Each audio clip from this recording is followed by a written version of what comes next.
exactly what happened with Miss Drysdale.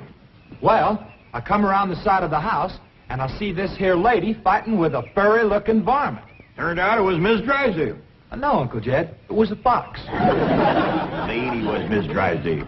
Oh, yeah. So I grabs up the shotgun, and I says, "Step aside, lady, and I'll shoot it." Well, instead of that, she whipped around and throwed that thing in the air. Well, I shot it on the fly with both barrels. Blew my wife's fox fur to shreds. I wonder if she fainted dead away. I caught her just in time. The chauffeur had to help me get her into the car. She was out like a light. She was stewed to the gills. You said it took 2 men to get her back in the car. You know, Jethro, could be that there fox was Miss Drysdale's pet. Why in tarnation would she want a sneaky old fox for a pet? 'Cause them kind of people are liable to do anything. What kind of people? Ask your pa.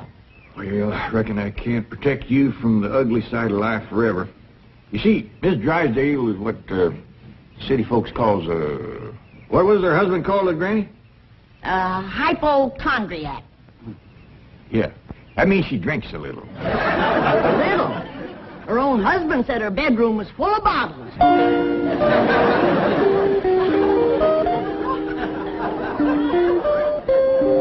The doctor says she'll sleep for several hours. He gave her a sedative. What about Claude? Oh, she insisted that he have a sedative, too. Poor dog, he's probably the first canine hypochondriac. Let's be thankful for one thing, Mr. Drysdale. What's that? The tree outside the window. It completely obscures her view of the Clampett estate. Yes. And if that tree should ever lose its leaves and she gets one look at those hillbillies... It shall not happen. The Clampetts have agreed to accompany me to Palm Springs. Fine, fine. Now, you keep them there until I get Margaret back to Boston. Can do and will do. Maybe it's for the best that you know about that poor woman next door, Ellie. Now you can pitch in and help us get her cured. Yep. I'll need you to help find the makings from a sobering up mash. That's what I'll give her first. But Miss Jane said she was taking us to Palm Springs. Folks don't run off and leave the neighbors when they's in trouble. What are you going to need for your sobering up mash, Granny? Well, most of the stuff I got. But it takes a coon root, wretchweed, sourdough, skunk oil, chimney soot, spider webs, horsebeard, snakebort, pepper leaves, chicken gizzards, stump water, coal oil, slippery elm ooze, and turpentine. And a few more things that's secret. Oh, and the biggest toad you can find. Granny, you use a live toad? That's just for testing. I give it a swaller to see how far it jumps. Last time Granny used a sobering up mash, set a new record. Clean over the top of Elverny Bradshaw's clothesline. That's tall jumping for a toad. Oh, this wasn't no toad. This was Elverny's husband, Homer. It was him Granny was sobering up. Well, Ellie, if you're going out in the brush hunting stuff for Granny, you'd best put on some old clothes. Okay, Pop. Well, let's get it going.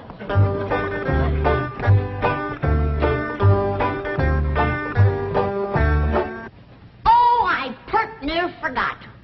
I have to have some goat's milk. After Mrs. Drysdale takes my sobering up mash, she has to have fresh goat's milk every half hour to stop the burning. Well, I reckon Jethro can borrow some. Well-to-do neighborhood like this, folks is bound to keep goats. Everybody except us. We ain't even got a cow. Nor pigs neither. Nor chickens. We ain't even got nothing to pull a plow. You're supposed to be so dad blame rich. I'll bet we're the only family in Beverly Hills that ain't got a mule. I reckon it is high time I was stocking this place. Even Mr. Drysdale's been after me to buy some cattle. Well, good for him. Yeah, just the other day he says to me, Mr. Clampett, you got $25 million in cash. You ought to put some of that money into stock.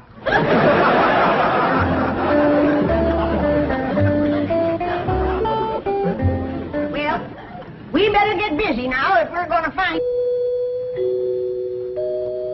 There goes that music again. Jethro, did you ever find out where that's coming from? No, sir, I didn't. Every time I went to looking for it, somebody always come to the door. This time I'm going to find it for sure. Yeah, good hunting. Me and Granny will be figuring out what stock to buy.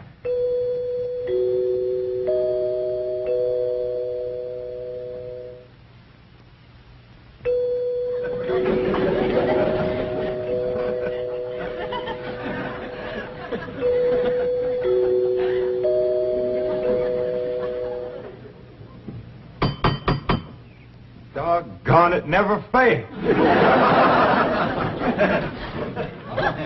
Howdy, Miss Hathaway. Oh, please stop calling me Miss Hathaway.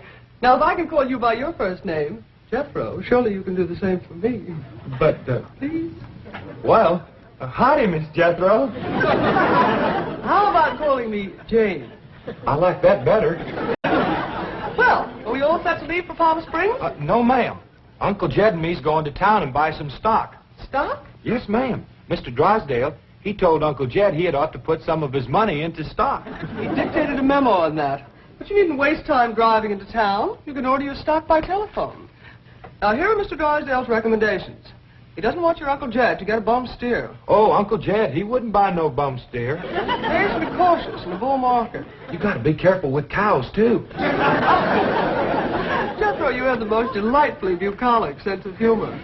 Now then, would you like to ride to Palm Springs with me, or would you prefer to drive and meet me there? Jethro, Oh, yes, ma'am. would you like to drive your own car? Oh, yes, ma'am. I like to drive. Very well. I have typed out explicit directions. I've even drawn a map showing the exact location of the hotel. They have a lovely pool, and... Jethro, Oh, yes, ma'am.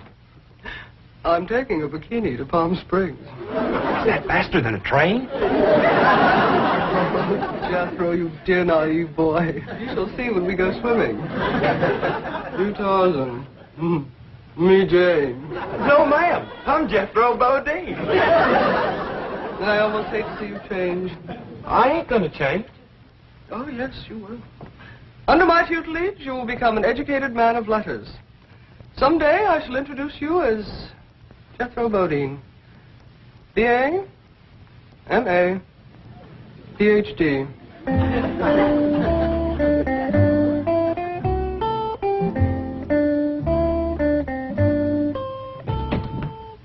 Awful smart woman, but that ain't the way you spell Bodine.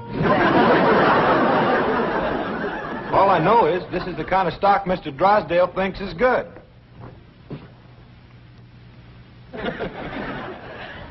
What does that say? IBM. What's that spell? IBM. What's an IBM? I don't know. Next it's got, S's. S's? Well, that's what's wrote there. USS. That makes sense. Maybe it ain't Mr. Drysdale's fault. Just between you and me, that Miss Hathaway can't spell for sour grape. I don't need this list nohow. Me and Granny's already figured out what we want. That's right. A pair of goats, 3 pigs, 4 cows, a bull, a mule, and a dozen chickens. Reckon we get all that on the truck?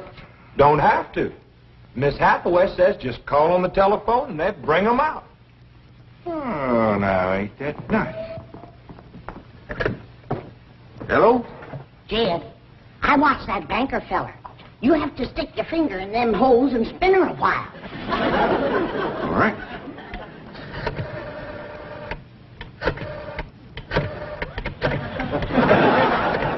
Reckon that ought to do it? Operator. Oh, howdy, ma'am. This here is Jed Clampett. I'd like to buy some stock. What number do you wish? Number? Oh, a couple of goats, 3 pigs, 4 cows, a bull, a mule, and a dozen chickens. I'll give you information.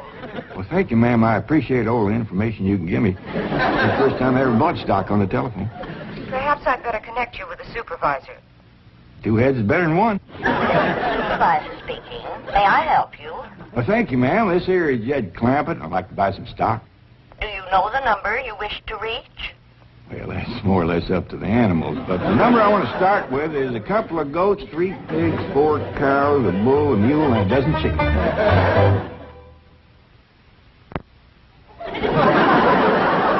Sure is a dandy pin, Jethro. As soon as Ellie gets back from the Drysdale, she can milk this here goat.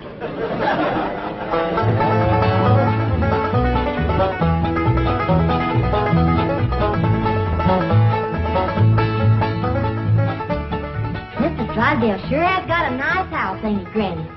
Yep. Nice house, nice car, nice job. But the evil of drink has sure laid a heavy hand on his heart. Never forget, Ellie, drinking is a curse. You take a drink now and then, Granny. Never more than a thimbleful.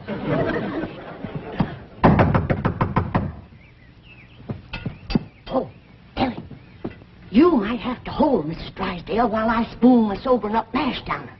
I'll throw a double scissors and an arm lock on her. Just so you don't cut off her wind, so she can't breathe. Howdy. We've come to see Miss Drysdale. I'm sorry, madam, but Mrs. Drysdale cannot be disturbed.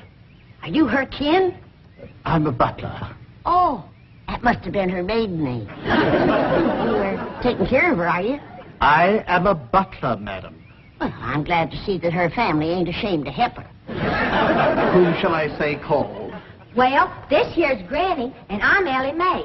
Paul and Jethro would have come too, but they're busy with the cattle. Very good. Hold on now. We've come to see Miss Drysdale.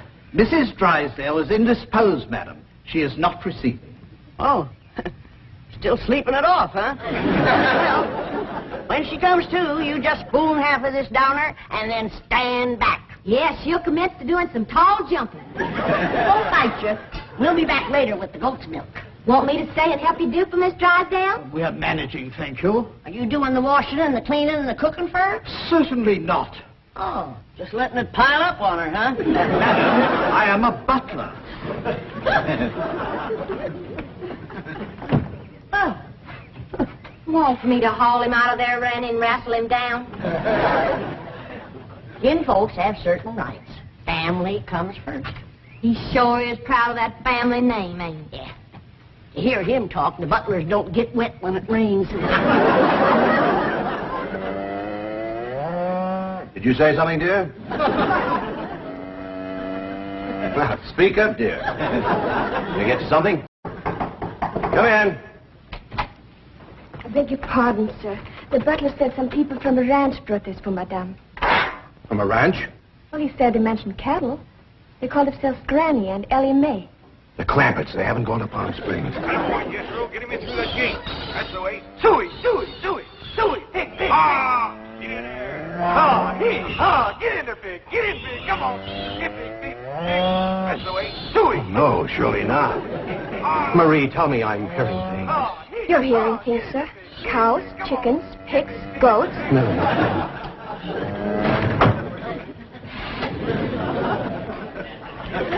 Anything I can do, sir? Pray, Marie. Pray.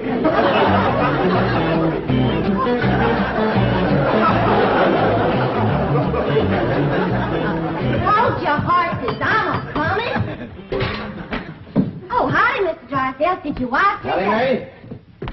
Where's your father? He's tending the cattle. He brought cattle into this beautiful estate? No, he called on the telephone, and some men brought him in a truck. Yes, sir. I'm just fixing to go milk the goats. Come on out to stock pen. Stock pen.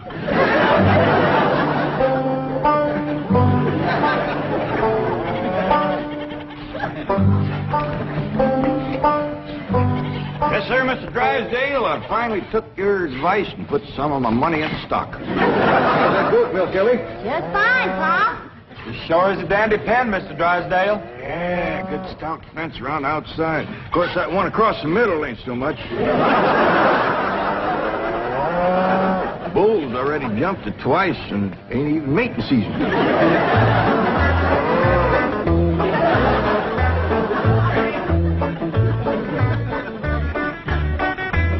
Got ourselves some mighty fine-looking stock. Of course, they need a little fattening up.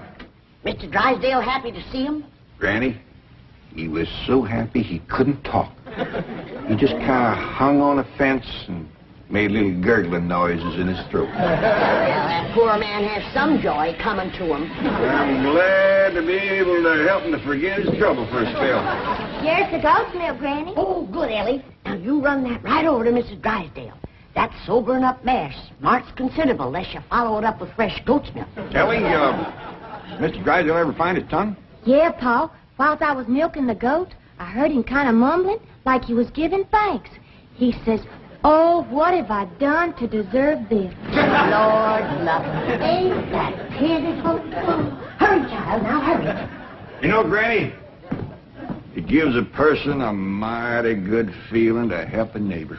You betcha. And he needs us. Because his wife's kin ain't no help. Who's that? That high and mighty Mr. Butler. That's who came to the door when Ellie and me took the mash over. Wouldn't let us see Miss Drysdale. Now, you can't hardly blame him for not wanting folks to see it. Uncle Jed, the bull jumped that little fence again, so I tied him back over on his side. Where's Mr. Drysdale? I asked him to come in for some coffee. It was the funniest thing what happened to him. You know how he was hanging on the fence of the stock pen, kind of gurgling and mumbling happy-like? Yeah. Well, all of a sudden, he points up towards his house and says, "My wife. That's her window." Then he goes tearing off into the bushes like a bear was after him. She took some mash and he seen her jumping. Like hell, he's going to get there with the goat's milk just in time. Oh, Sonny, Sonny, your mumsy just had the most ghastly dream. I was going to see our new neighbors, the Clampetts, and suddenly this dreadful giant appeared with a huge gun and shot my beautiful fox fur. Isn't that the most dreadful... Claude, what are you eating? Oh, did Ravenswood bring my darling boy some nice fishy scraps? Claude. Claude! Marie, come and get Claude. What's the matter, dear? Claude, he's having a seizure or something. Something wrong? Yes, Marie. Open the window. Yes, let's have some fresh air. No. Take Claude to the doctor. I'll get the window.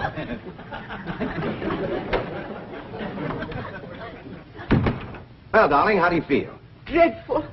My nerves are shattered. Open the window, dear. Well, it might not be good for you, Margaret. Oh, don't be silly, Milburn. I need oxygen. Besides, I adore the fragrance of that jasmine that grows on the fence of that tennis court next door. Now, open the window. All right, dear, but first I have a surprise. Surprise? Don't move. I'll be right back. Granny, that there butler fellow wouldn't let me through that door again. And he wouldn't take this milk, neither. Why not? He said he wouldn't touch nothing more from us without it was sterilized. What's sterilized?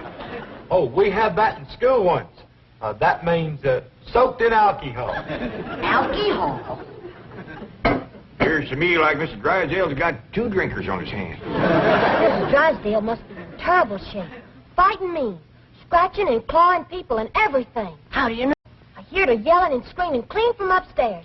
She says, "Marie, come and get Claude." Sure enough, pretty soon, this poor girl come a-running down yelling, "Take me to the doctor. I got Claude."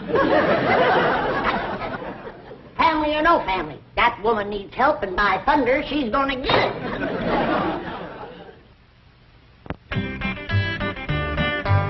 Surprise! Surprise!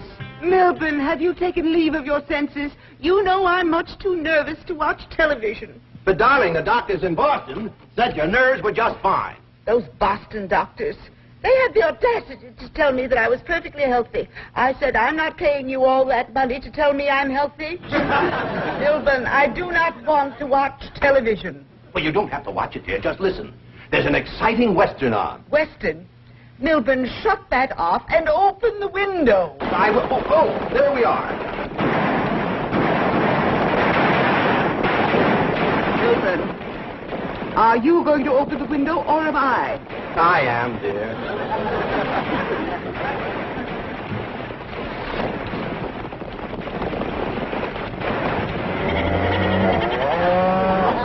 There, you see, the cattlemen and the sheepmen are fighting it out. Well, if you won't turn it off, I will. Oh, dear, I do admit that's a very old plot, but I'm sure we can get something better.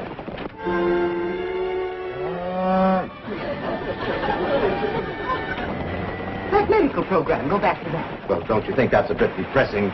I want the medical program. All right.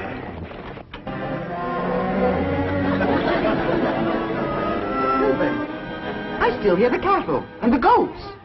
Yes, you see, this is the latest thing in television program. A medical western. Medical Western? Yes, I think it's called Sagebrush Surgeon. That's the window he pointed to right there. I've got to get some fresh goat's milk up to that woman some way. I could shinny up the tree and climb right in that window. Oh, Jethro, it didn't fit me for a man to be in a woman's bedroom. How about me? No, Ellie. You're too young to handle somebody wrestling in the grip of old John Barleycorn. I gotta get up there and have a goat handy to milk ever so often. I think I got it figured out, Granny. What? I'll get a rope, throw it over that limb, hoist you up to the window. Jethro, you get that Mr. Butler away from the front door. Then, Ellie, you take the nanny goat, lead it upstairs to her room for Granny. All right, Paul. But that little goat ain't gonna do nothing unless it's got that little chicken sitting on his back. That's all right. Raw egg ain't gonna do Mrs. Drysdale a bit of harm.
Margaret, what are you doing? Packing. I'm leaving immediately. Oh, don't leave me. I love you. I love you too, Milburn. Why don't you come to Boston with me? You haven't seen Sonny for a long time. I don't understand. Why have you suddenly decided to go back to Boston? To see those doctors. Let them dare to tell me now I don't have a nervous condition. I'm even having hallucinations. It's wonderful. Hallucinations? I just saw a witch fly by that window, and there's a goat in the bathtub with a chicken riding on its back. Oh, you couldn't see them, dear. Only someone with my shattered nervous system. There goes the witch again. Oh, Melvin, I'm the happiest woman in the world. It's marvelous. Wait until those doctors hear this. Can't get in the attic and she won't open the window. Heist me up again.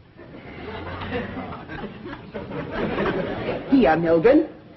Let's have a vitamin toast to my coming triumph.